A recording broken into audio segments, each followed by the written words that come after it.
Hello dear students and parents. आज मैं बात करने वाला हूँ कि बहुत ही इम्पोर्टेंट टॉपिक जो कि आज के टाइम में बहुत ज़्यादा ट्रेंडिंग में चल रहा है।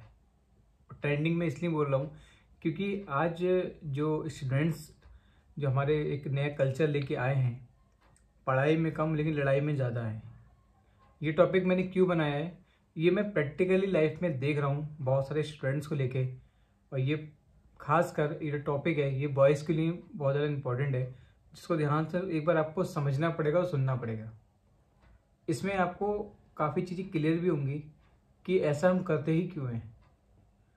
मेन बात यहाँ आती है कि खासकर जो ट्रेंडिंग हमारा 6 स्टार्ट हो जाता है, 6, 7, 8, खासकर जब 9th में हम आते हैं, 10th में हम आते हैं, 11, 12, थोड़ा सा अपने आप में हमारे अंदर एक काफ़ी चीज़ चेंज होती हैं।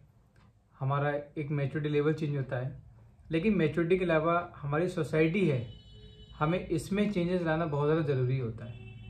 अब वो ज़रूरी क्यों होता है, क्योंकि हम जिस कंडीशन में या जिस भी हम इन्वायरमेंट में रहते हैं, हम जो भी संगत में रहते हैं, उसका बहुत ज़्यादा उस पर प्रभाव पड़ता है।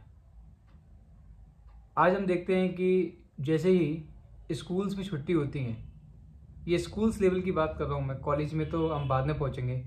स्कूल्स लेवल में बात करते हैं कि आज के टाइम में किसी को किसी की बर्दाश्त नहीं है। छोटे छोटे बच्चे आपस में चीज़ों को बहुत ज़्यादा इतना मेंटली डिस्टर्ब रहते हैं, मेंटली जोर डालते हैं, आपस में लड़ाई लड़ लेते हैं, एक दूसरे को नुकसान पहुंचाने की कोशिश करते हैं। ऐसे बहुत सारे एग्जांपल्स हैं। सपोज़ करिए आपकी क्लास में कोई स्टूडेंट्स बहुत ज़्यादा पढ़ने में बहुत अच्छा हो,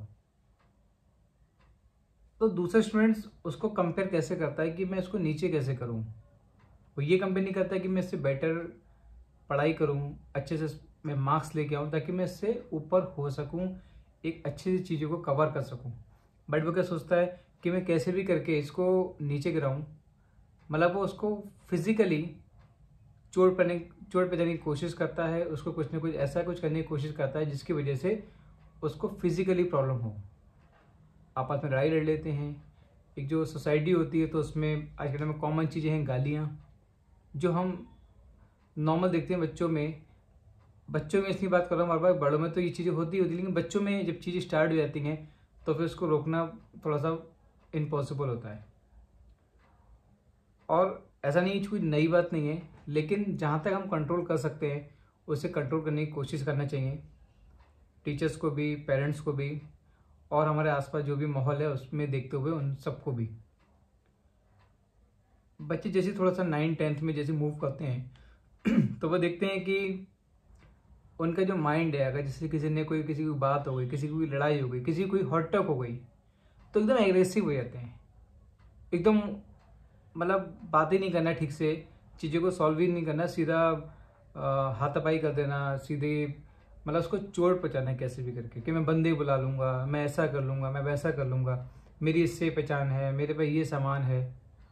बहुत सी चीज़ें आप सुनते होंगे और देखते होंगे, ये बच्चों में एग्रेसिव चीज़ होती हैं। वो अपने सीनियर्स को देखते हैं, अगर सीनियर्स थोड़े से उनको सपोर्ट कर दें तो वो सोचते हैं कि अरे यार ये तो मेरे साथ है, मैं देख लूँगा। लेकिन इन सब के पीछे आपका जो रिजल्ट है वो क्या निकल के आता है, लॉस किसका हो रहा है, टोटल लॉस, लड़ाई झगड़ा, ये जो पढ़ाई को डिस्टर्ब करती है ना आपकी, और पढ़ाई से आपका बिल्कुल कनेक्शन हल्के हल्के हल्के कम होता चला जाता है और इन चीज़ों में ज़्यादा बढ़ जाता है। आपस में हम अपने को लीडर महसूस करने सकते हैं, और ये जो लीडरशिप होती है ये हमें आगे जाके बहुत ज़्यादा नुकसान देती है, क्योंकि लीडरशिप रॉन्ग साइड में है। लीडरशिप बुरी नहीं होती, लेकिन लीडरशिप रॉन्ग साइड अगर होती है तो बुरी होती है। क्लास में अपने आप को हम बहुत ज़्यादा अच्छा दिखाने के लिए हम आर्गूमेंट कर लेते हैं, अपने टीचर से भी आर्गूमेंट कर लेते हैं, थोड़ा सा उनसे बात करते हुए अपने आप को ये महसूस कराते हैं कि मैं बहुत ज़्यादा, मेरी पहचान है, मैं बहुत ज़्यादा काबिल हूँ, और मैं अपने आप में मैं जो कर सकता हूँ वो आप नहीं कर सकते, और मैं बहुत कुछ कर सकता हूँ। आप कभी आप नोट कीजिएगा जो एकदम ईगो आता है, लेकिन इस ईगो से हम एज अ टीचर उन्हें गाइड करना है कि ये सब चीज़ें टोटल आपको नुकसान देंगी, आप रॉन्ग वे में हैं, आपको राइट वे में लेके आना ही होगा उनको। क्योंकि अगर ये जो पीढ़ी थोड़ी ख़राब हो जाएगी, चीज़ें ख़राब होंगी, तो ये आगे तक के लिए काफ़ी चीज़ों को हार्मफुल होंगी सबके लिए।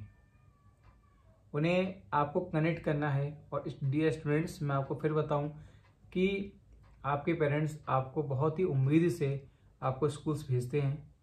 अगर आप कभी उस पोजीशन में आएंगे या आप अगर कभी उनको बैकग्राउंड में अगर आप देखें, कभी आप अपने पेरेंट्स को एक बार जज करके देखिएगा, आप उनका कभी देखिएगा कि वो पूरे मंथली कैसे वर्क करते हैं, कैसे काम करते हैं, कैसे आपके लिए पैसा जोड़ के अपनी चीज़ें रोक कर वो आपकी फ़ीस को सबमिट करते हैं, आपकी कोचिंग से फीस सबमिट करते हैं, आपको फिजिकली आपका मेडिकल जो भी आपको भी प्रॉब्लम हो रही है उसको चीज़ें मेंटेन करते हैं अपनी चीज़ों को रोक कर। और बच्चों की शिकायतें की जाती हैं कि आज उसकी लड़ाई हुई तो आज ऐसा हो गया, उसको चोट हो गई, उस पर FIR हो गई, बाहर उनने लड़के बुला लिए थे। ये सब चीज़ें बहुत हर्ट करती है पेरेंट्स को। तो मैं रिक्वेस्ट करूँगा आप लोगों से कि कभी भी इन सब चीज़ें मत पढ़िए, क्योंकि ये चीज़ें आपके लिए टोटल वेस्ट हैं, इनका कोई सोल्यूशन नहीं निकलता है। और आपके पेरेंट्स आपको जो रात दिन पढ़ा रहे हैं, एजुकेशन लोन लेते हैं और भी बहुत सी चीज़ें करके, कैसे चीज़ें गिरवी रख के, या सबका बैकग्राउंड एक जैसा नहीं होता है, तो आपको अगर वो अच्छी पोजीशन में लाना चाहते हैं, वो ये उम्मीद करते हैं कि जो चीज़ हम नहीं कर पाए वो हमारा बेटा करे, हमारी बेटी करे।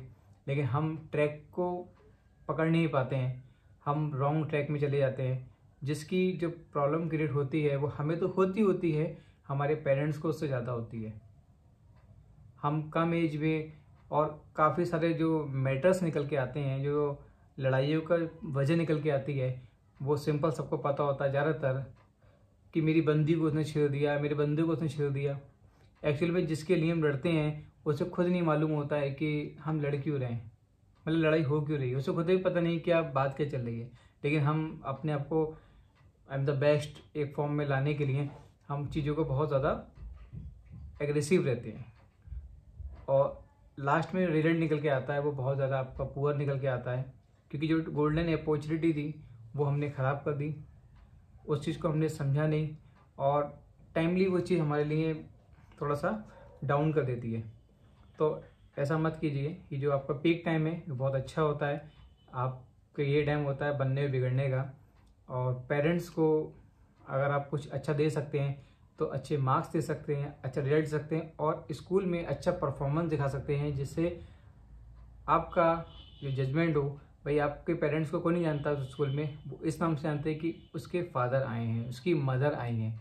तो अगर आप ये एक अच्छा रिस्पांस देंगे तो आपके पेरेंट्स को अच्छा रिस्पांस मिलेगा, अच्छा रिस्पेक्ट मिलेगी। आप अच्छा नहीं देंगे तो एक फैमिली बैकग्राउंड से जज करा जाता है। आप बेवजह किसी से आर्गूमेंट कर रहे हैं, बेवजह आप किसी पे थोड़ा सा लाउडली बात कर रहे हैं, तो थोड़ा सा कहने की सामने वाला बंदा इसको जज कर लेता है कि इसका जो बैकग्राउंड है वो बेटर नहीं है। तो उस बेटर अपॉर्चुनिटी को मत गवाइए, ठीक है। और अच्छे से चीज़ों को कवर कीजिए। अगर आप जो भी क्लास में हैं उसको ठीक से समझिए, कभी भी उस चीज़ पे ज़्यादा एक्स्ट्रा ऑर्डिनरी मत बनिए, उस पर लीडरशिप मत दिखाइए। आज के टाइम में बहुत सी चीज़ें आपके पास है, बहुत से प्लेटफॉर्म्स हैं जो आप अच्छी चीज़ें भी उसको कवर कर सकते हैं। स्टूडेंट्स में बहुत अच्छी मेन कॉलम हम देखने मिलता है कि बंक कर लिया, हमने आज स्कूल बंक कर लिया, ठीक है, बंक कर लिया, कोचिंग बंक कर ली, इसका रिजल्ट क्या निकल के आता है? भगवान ने करे कि आपको कभी बंक करते समय कभी कुछ हो जाए, ठीक है, तो आप ज़रा इमेजिन करके देखिए कि आपके पेरेंट्स पे क्या बीतती होगी, क्या उस चीज़ को वो फेस करेंगे जिस चीज़ के लिए उन्होंने आपको आज यहाँ तक पहुँचाया है। तो उस चीज़ को कभी भी अगर आपको ऐसा लगे, आप जब भी कभी रॉन्ग ट्रैक पे जाएं, आप फ्रेंडशिप कीजिए, अच्छी बात है, लेकिन गलत फ्रेंडशिप मत कीजिए। फ्रेंडशिप से लड़ाई रंगों वाली मत कीजिए, लड़ाई झगड़े वाली मत कीजिए, फ्रेंडशिप अच्छे से में कीजिए। आप देखिए ना कि मेरा से बेनिफिट कहाँ मिल रहा है, आपको लग रहा है कि हाँ ये चीज़ मेरी गलत ट्रैक पे है, क्योंकि देखिए सबके घर का बैकग्राउंड एक जैसा नहीं होता है, हर घर की परिस्थिति अलग अलग होती है। तो आपको अपने घर की परिस्थिति को देखते हुए अपना सर्कल तैयार करना है, अपना फ्रेंडशिप तैयार करना है कि आपको कहाँ किससे कनेक्शन कितना रखना है।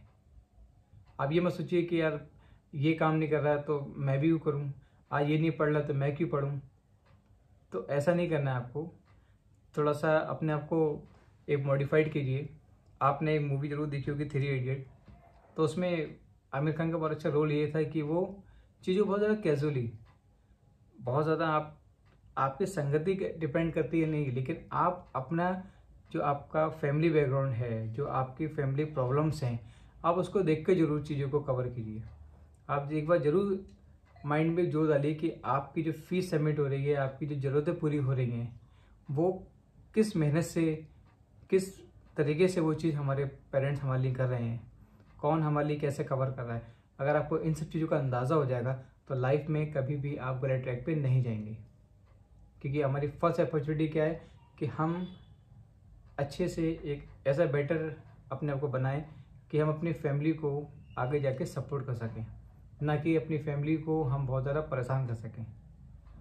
आज के टाइम में देखता हूँ छोटे छोटे बच्चे जो हैं, खासकर ये जूनियर विंग्स के, जो अगर 9-10 की या बात करें, 11-12 की बात करें, इन्हीं के बहुत बड़े बच्चे बने, इन्हीं की बात अगर करूँ, अंडर ग्रेजुएशन की अगर बात करते हैं, तो बहुत ज़रा सा हाइपर होकर अपने फ्रेंड्स के लिए कभी लड़ने चले गए, पता लगा कि उस पर FIR हो गई।